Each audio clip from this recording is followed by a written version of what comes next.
हे युधिष्ठिर, वैशाख कृष्ण पक्ष की एकादशी वरुथिनी के नाम से प्रसिद्ध है। यह इस लोक और परलोक में भी सौभाग्य प्रदान करने वाली है। वरुथिनी के व्रत से ही सदा सौख्य का लाभ और पाप की हानि होती है। यह समस्त लोकों को भोग और मोक्ष प्रदान करने वाली है। वरुथिनी के ही व्रत से मानधाता तथा धुंधमार आदि अन्य अनेक राजा स्वर्गलोक को प्राप्त हुए हैं। जो 10,000 वर्षों तक तपस्या करता है, उसके समान ही फल वरुथिनी के व्रत से भी मनुष्य प्राप्त कर लेता है।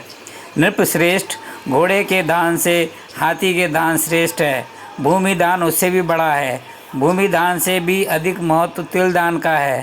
तिल दान से बढ़कर स्वर्ण दान और स्वर्ण दान से बढ़कर अन्न दान है, क्योंकि देवता, पितर तथा मनुष्यों को अन्न से ही तृप्ति होती है।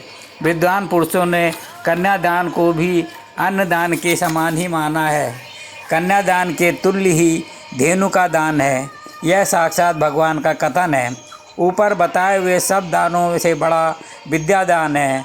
मनुष्य वरुथिनी एकादशी का व्रत करके विद्यादान का भी फल प्राप्त कर लेता है।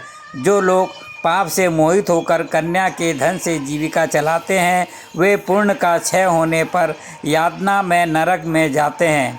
अतः सर्वथा प्रयत्न करके कन्या के धन से बचना चाहिए।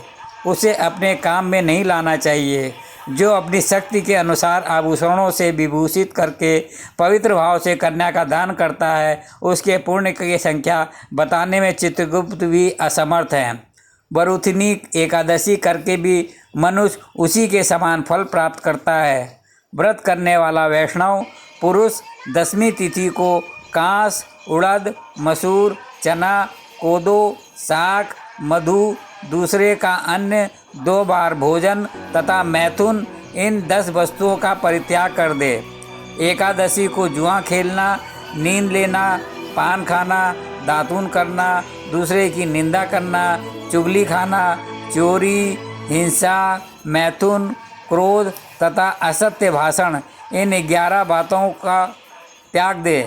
द्वादशी को कांस, उड़द, शराब, मधु, तेल, पतितों से वार्तालाप, व्यायाम, परदेश गमन, 2 बार भोजन, मैथुन, बैल की पीठ पर सवारी और मसूर, इन 12 वस्तुओं का त्याग करे। राजन, इस विधि से वरुथिनी एकादशी की जाती है। रात को जागरण करके जो भगवान मधुसूदन का पूजन करते हैं, वे सब पापों से मुक्त हो परम गति को प्राप्त होते हैं।